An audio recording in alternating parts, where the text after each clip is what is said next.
Now, I want to talk about Turkey as well.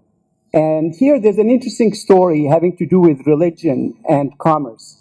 And this is a story of the visit to Turkey in 2006 of Pope Benedict, the next to last Pope.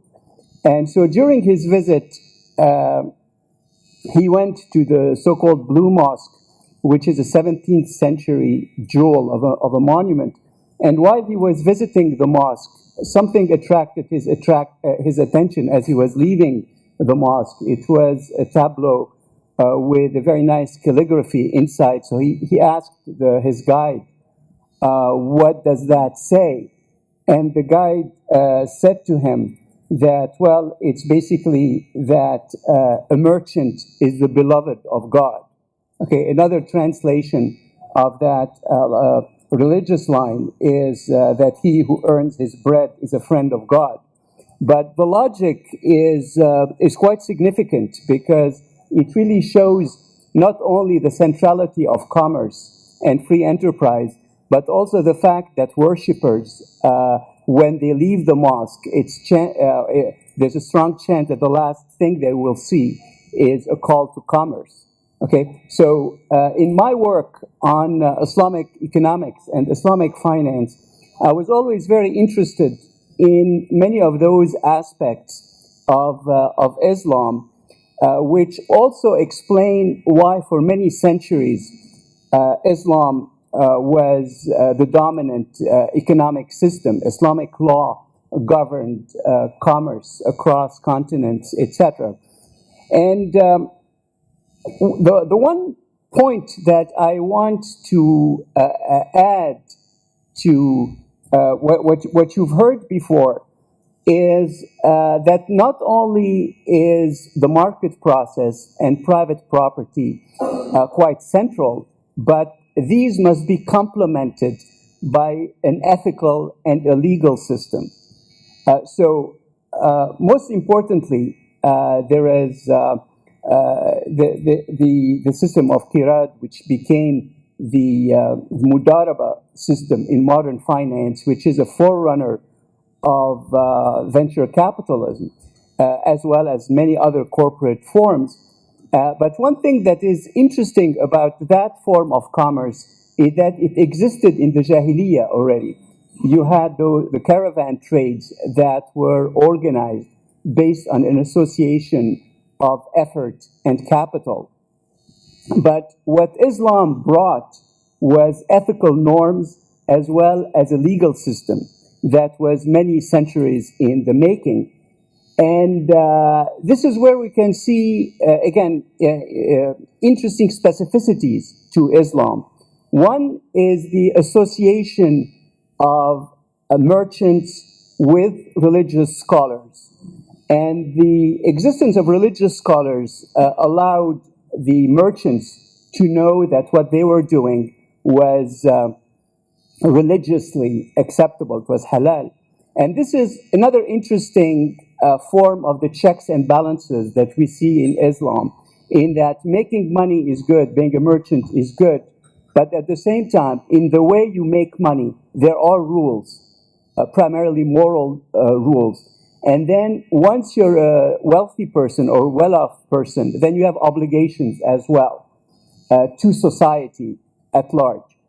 And these elements must not be forgotten, because there are certain controls, outside controls, that are necessary for a system to work well. So I've been teaching a course on Islamic finance at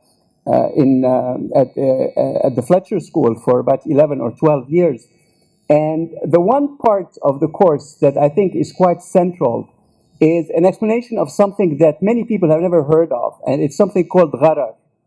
And I also often do seminars for banks on Islamic finance, and I always realize that most people have a very superficial understanding of gharar, which is often translated superficially as excessive risk-taking.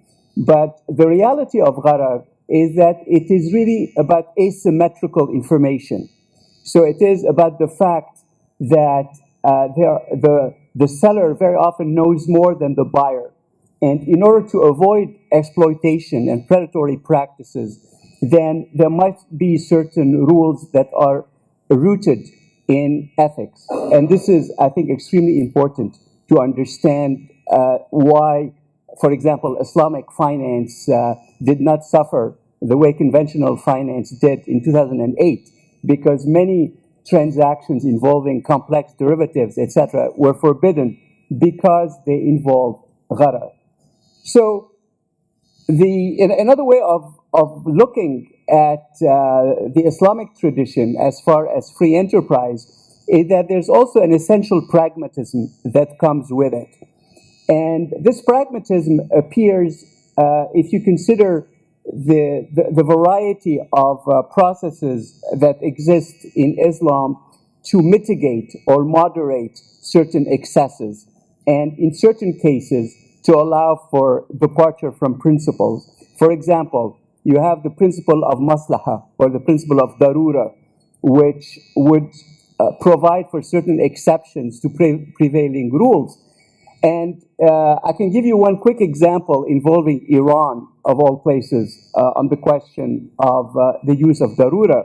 After the revolution in 1979, there was a big religious debate over what to do with the assets, the considerable assets of the Shah, of the former Shah, as well as his cronies. And there were debates among the religious hierarchy in Iran. And the majority of the religious scholars said, we cannot confiscate his assets because this would be completely un-Islamic. And this is when the Ayatollah Khomeini, who was politically quite savvy, who prevailed by saying that we can invoke darura, or in Persian transliteration, zarura, which basically says that the overwhelming goal, the really most important goal, is to save the Islamic revolution.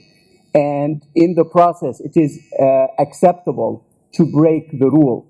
So I would want to stress the fact that checks and balances are very important. And I think Turkey, to go back to this wonderful country here, in Turkey, there's an interesting mechanism of checks and balances, which is all of the secular components of the constitution that can be mixed with the religious element that is currently present in the ruling political party, and provide this kind of best of both worlds mix.